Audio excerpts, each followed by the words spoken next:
তোমাকে এবার জিজ্ঞেস করব আমাদের দেশের কোন কোন প্রতিযোগিতায় তুমি অংশ নিয়েছো, টেলিভিশন বা টেলিভিশনের বাইরে, ফলাফলগুলো জানবো ইনশাআল্লাহ। 2014 সালে এবং 13 সালে আমি এমনি মানে জেলা পর্যায়ে তো ফার্স্ট হতামই, পাশাপাশি বিভাগীয় পর্যায়ে। তখনও তুমি ঢাকা নাই, বগুড়া বা নওগাঁয়? হ্যাঁ, বগুড়াতে পড়তাম। তো বগুড়াতে পড়াকালীন উত্তরবঙ্গের ভিতরে আমি ফার্স্ট হতাম আর কি। নওগাঁতে ফার্স্ট হয়েছি, বগুড়াতে ফার্স্ট হয়েছি, আলহামদুলিল্লাহ। রংপুর বিভাগীয় পর্যায়ে তখন ফার্স্ট হতাম আর কি। তারপরে যখন ঢাকায় চলে আসি, ঢাকায় আসার পরে তখন শুধু জাতীয় পর্যায়ে যে কম্পিটিশনগুলো হতো ওইগুলাতে অ্যাটেন্ড করতাম, আর বাকিগুলাতে জেলা পর্যায়ে আর করতাম না। তো তখন হুফাজুল কোরআন ফাউন্ডেশন কম্পিটিশন হতো, সেইগুলাতেও ফার্স্ট হয়েছিলাম 2014 সালে। তারপরে ঢাকায় আয়োজন করতো সারা দেশ থেকে? হ্যাঁ, ঢাকায় আয়োজন করতো। দেশের বাইরের অবস্থা বলো, দেশের বাইরে কত সালে গিয়েছো, কতজন ছিল সেখানে, কততম হয়েছো? দেশের বাহিরে 2015 সালে, মানে 14 সালে যখন ঢাকায় আসলাম, আসার পরে 1 বছরের মতো তাহফিজুল কোরআন সুন্নাহ মাদ্রাসায় অধ্যয়ন করেছি এবং সেখান থেকে ইমপ্রুভ করার পরে তারপরে হচ্ছে ন্যাশনালি আমি ফার্স্ট হয়েছি আর কি 2015 সালে। এবং ইসলামিক ফাউন্ডেশনে আচ্ছা, জর্ডানের জন্য সিলেকশনে আমি ফার্স্ট হয়েছি। আমার সাথে আমার উস্তাদ হাফেজ কারি নাজমুল হাসান সাহেব উস্তাদের যাওয়ার কথা ছিল, তো আরেকটা দেশে উনি কাগজপত্র জমা দিয়ে দেওয়ার জন্য উনি আর যেতে পারলেন না।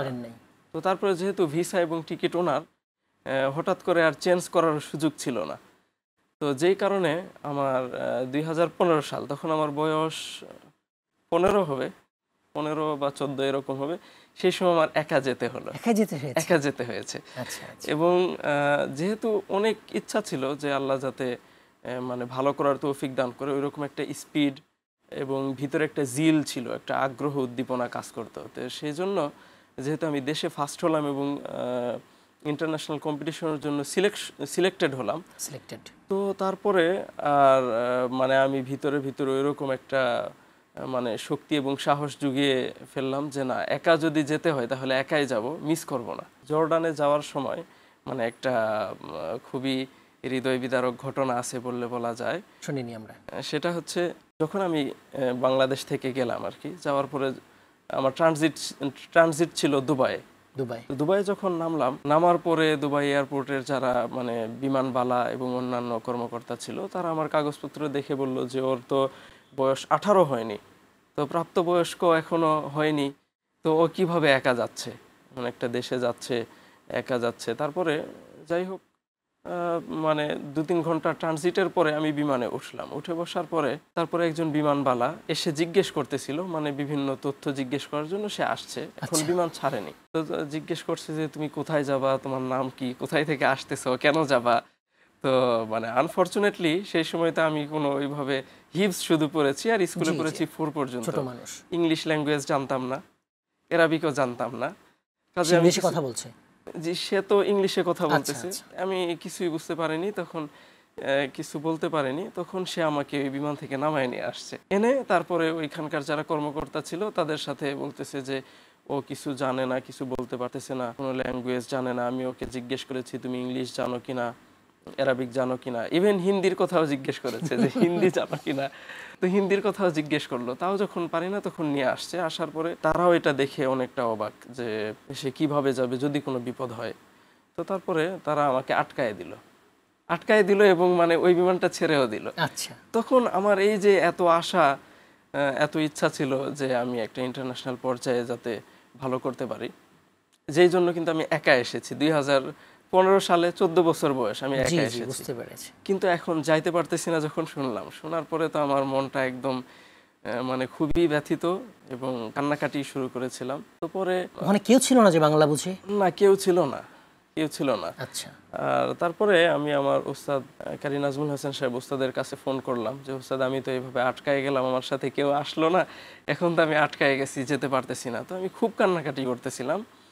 উস্তাদ এক পর্যায়ে বললেন যে কি সমস্যা হয়েছে সেটা আমাকে বুঝাই বলো, কিন্তু আমি এতটাই কান্না করতেছিলাম উস্তাদের সাথে, আমি বলতে পারি নাই যে উস্তাদ আমার এই সমস্যার কারণে আমি যেতে পারতেছি না।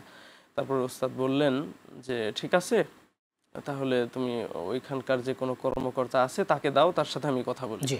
তো তার সাথে কথা বলার পরে তিনি বললেন যে তার তো কোনো অভিভাবক কেউ যাচ্ছে না, কোনো যদি সমস্যা হয় সেই কারণে সে আর যেতে পারবে না, আমরা ওকে হচ্ছে বাংলাদেশে ফেরত পাঠিয়ে দেব।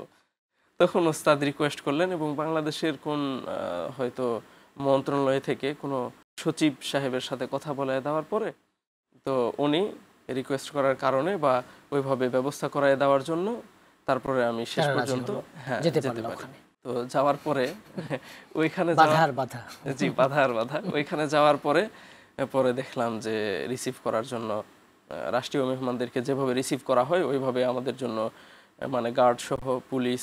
প্রতিযোগিতায় কতটা দেশ আসছিল ওখানে? কতগুলো ছাত্র আসছিল? 71টা দেশে কম্পিটিশন, 71টা দেশ নিয়ে কম্পিটিশন হয়েছিল এবং প্রত্যেকটা দেশের ফার্স্ট বয়, হ্যাঁ একজন, এবং first boy selected first boy তারা এসেছিল। আমি বাংলাদেশ থেকে, এরকম অন্যান্য সৌদি থেকে, তারপরে আরব আমিরাত বা অন্যান্য মিশর, কুয়েত, কাতার সব দেশগুলো থেকে একজন একজন করে। যখন নাম ঘোষণা করা হলো তখন তোমার কার কথা মনে পড়েছে?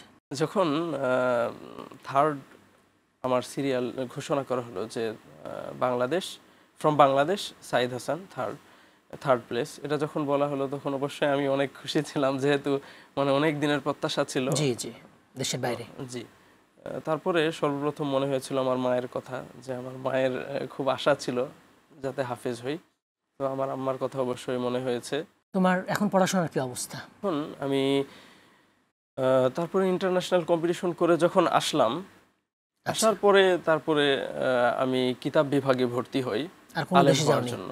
না, তারপরে কম্পিটিশন করেছি কিছু, বাট পরে দেখলাম যে কিছুদিন কম্পিটিশন করার পর আমার বড় ভাই এবং খালাতো ভাই সহ অন্যান্য যারাই ছিলেন তারা পরামর্শ দিলেন যে তুমি আলিম হতে হবে এবং ভবিষ্যতে ভালো কিছু করার জন্য পড়ালেখা করতে হবে। যেহেতু তুমি এই বিষয়টা অর্জন করেছো, এখানে খুব একটা সময় মানে দেওয়া আর মনে হয় ঠিক হবে না।